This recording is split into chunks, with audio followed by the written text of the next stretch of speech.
I am Rajesh शरणागत। आज का जो हमारा टॉपिक है विटामिन के बारे में हम डिस्कस करेंगे। विटामिन हीटेरोजीनियस कंपाउंड्स, विटामिन को हम हीटेरोजीनियस कंपाउंड कहते हैं। विटामिन को हम हीटेरोजीनियस कंपाउंड इसीलिए कहते हैं क्योंकि विटामिन एक से ज्यादा कंपाउंड्स मिलकर बना हुआ है, इसीलिए हम विटामिन को हीटेरोजीनियस कंपाउंड्स कहते हैं। विटामिन के मेन 6 टाइप्स होते हैं, ए डी ई के बी एंड सी। यह विटामिन के मेन 6 टाइप्स होते हैं। और भी विटामिन के टाइप होते हैं, लेकिन जो मेन जो टाइप होते हैं यही होते हैं। ठीक है, तो चलो हम अब डिस्कस करने वाले हैं fat soluble vitamin. Fat soluble vitamin हम किन्हें कहते हैं? ऐसे विटामिन जो फैट में सोल्यूबल होते हैं, फैट में घुलते हैं, वह विटामिन को हम फैट सोल्यूबल विटामिन कहते हैं। कुछ जो विटामिन होते हैं water soluble, water soluble means वह विटामिन वाटर में घुलते हैं, वाटर में सोल्यूबल है, इसीलिए हम वो विटामिन को वाटर सोल्यूबल विटामिन कहते हैं। ओके, हम ग्लाइकोलाइसिस साइकिल पढ़ चुके हैं, हम क्रेब्स साइकिल पढ़ चुके हैं। Glycolysis cycle and Krebs cycle में NADH2 एंड FADH2 जैसे इंपॉर्टेंट कंपाउंड्स का फॉर्मेशन होता है। यह कंपाउंड्स बनने के लिए विटामिन की आवश्यकता होती है ना। हम बोल सकते हैं जो ये कंपाउंड बने हुए हैं किसके मदद से बने हुए हैं? विटामिन के हेल्प से बने हुए हैं। ओके, हम जैसे डिस्कस करते हैं, राइबोफ्लेविन जिसे हम विटामिन B2 बोलते हैं, निकोटिनामाइड जिसे हम विटामिन B5 बोलते हैं, इनके सहायता से, इनके मदद से NADH2 एंड FADH2 का फॉर्मेशन हुआ है। तो यह हम जानकारी पा चुके हैं, पढ़ चुके हैं विटामिन के बारे में। विटामिन हमारे बॉडी के लिए बहुत ज्यादा इसेंशियल है। विदाउट विटामिन हमारी जो बॉडी है अच्छे तरीके से जो वर्क है परफॉर्मेंस नहीं कर सकती, या फिर हम बोल सकते हैं कि जो एक्टिविटी हमारे बॉडी में इंपॉर्टेंट एक्टिविटी चलती है, विदाउट विटामिन चलना बहुत ज्यादा इम्पॉसिबल है। ओके, इसीलिए विटामिन हमारे बॉडी के लिए बहुत ज्यादा आवश्यक होते हैं। अब हम डिस्कस करने वाले हैं अगला टॉपिक वाटर्स के बारे में। ओके, वाटर ह्यूमन बॉडी के लिए बहुत ज्यादा आवश्यक होता है। Without water human body survive नहीं कर पाती है, हमारे को बहुत अच्छे से पता है। ठीक है, human body 60 to 70% of water, human body में 60 से लेके 70% ऑफ वाटर का वेट होता है। ओके, यदि हम 50 कोई पर्सन का जो वेट है 50 kg है, तो 50 kg में से 60 to 70 जो परसेंट जो वेट होगा वो किसका होगा? वाटर का वेट होता है। Each sales contain 70% of water, means हमारे बॉडी के सभी सेल्स में एक एक सेल्स में 70% कंटेन वाटर का कंटेन होता है। ओके, एंड 30% जो कंटेन होता है अदर कंपाउंड्स का होता है। ऑर्गेनिक कंपाउंड्स बोल सकते हैं, इनऑर्गेनिक कंपाउंड्स बोल सकते हैं, या फिर अदर ऑर्गेनल्स का जो वेट 30% होता है, एंड 70% जो वेट होता है वो वाटर का होता है। ओके, यदि हम ब्लड प्लाज्मा की बात करते हैं, what is blood plasma?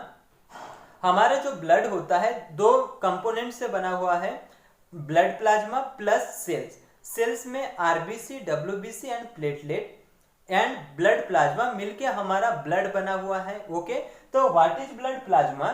Blood plasma is a semi liquid, यह सेमी लिक्विड होता है या विस्कस फ्लूइड होता है, उसे ही हम प्लाज्मा बोलते हैं। ओके, और इस फ्लूइड के ऊपर ऑन द सरफेस, इस फ्लूइड के सरफेस के ऊपर आरबीसी, डब्ल्यूबीसी एंड प्लेटलेट्स की सेल जो होती है वो फ्लो करते रहती है। ठीक है ना, तो ब्लड प्लाज्मा जो होता है, ब्लड प्लाज्मा में 90% वाटर का होता है। ओके, तो ब्लड प्लाज्मा 90% वाटर को कंटेन करता है।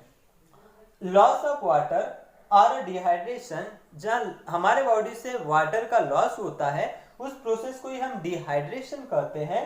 Can problems in the body, और इसके वजह से हमारे बॉडी में बहुत ज्यादा प्रॉब्लम हो सकती है। ओके, तो हमारे बॉडी में डिहाइड्रेशन की प्रोसेस नहीं होना चाहिए। यदि डिहाइड्रेशन की प्रोसेस ह्यूमन बॉडी में होती है तो उसके वजह से बहुत ज्यादा ह्यूमन बॉडी को प्रॉब्लम्स हो सकती है। सर कौन सी प्रॉब्लम्स हो सकती है? ओके, हमारी जो बॉडी है लॉस ऑफ वाटर्स, इसके वजह से हमारी बॉडी प्रॉपर वे से वर्क नहीं कर पाएंगी, परफॉर्म नहीं कर पाएंगी। ओके, हम लूजपना महसूस करेंगे। तो इस वजह से वाटर न रहने की वजह से हमारी बॉडी बहुत सारे जो वर्क है, हमारे बॉडी में चलने वाले वर्क है वो अच्छे से परफॉर्म नहीं कर पाएंगे। ठीक है, तो अब हम डिस्कस करने वाले हैं फाइबर्स के बारे में। फाइबर्स का क्या इंपॉर्टेंट रोल्स होता है हमारे ह्यूमन बॉडी में, उसके बारे में हम डिस्कस करने वाले हैं। Okay, fibres can not be digested, fibres का कैरेक्टर है, हमारे ह्यूमन बॉडी में फाइबर का डाइजेशन नहीं होता। ओके, फिर हमारे माइंड में क्वेश्चन अराइज होगा, यदि फाइबर का डाइजेशन ह्यूमन बॉडी में नहीं होता तो फिर यह हमारे लिए अननेसेसरी है, ऐसा जो क्वेश्चन हमारे माइंड में आ सकता है। ओके, हम आगे बढ़ने वाले इसका function, they are digested other substance. Okay, fibre हमारे ह्यूमन बॉडी में डाइजेस्ट नहीं होता तो क्या हुआ, लेकिन वो अदर सब्सटेंस को डाइजेस्ट करने का वर्क करता है, कौन, fibres. Okay, and egestion of excreta, और हमारे बॉडी में जो भी वेस्ट मटेरियल होता है जिसे हम एक्सक्रीटा कहते हैं, उसे बाहर निकालने का काम कौन करता है, फाइबर करता है। ठीक है, फाइबर्स यह हमारे ह्यूमन बॉडी में डाइजेस्ट नहीं होता, बट वो अदर सब्सटेंस को डाइजेस्ट करवाने में हेल्प करता है। ओके, तो इस वजह से फाइबर्स का बहुत ज्यादा हमारे बॉडी में इंपॉर्टेंट है, क्यों, क्योंकि वो अदर सब्सटेंस को डाइजेस्टेड करवाता है।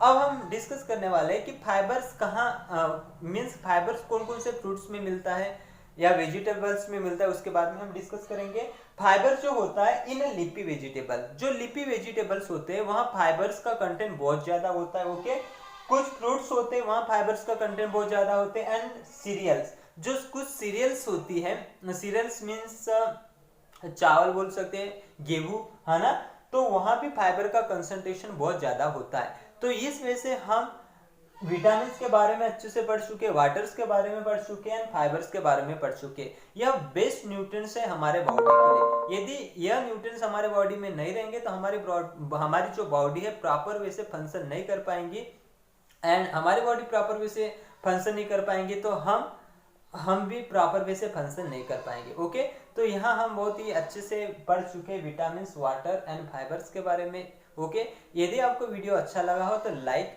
एंड सब्सक्राइब जरूर कीजिए।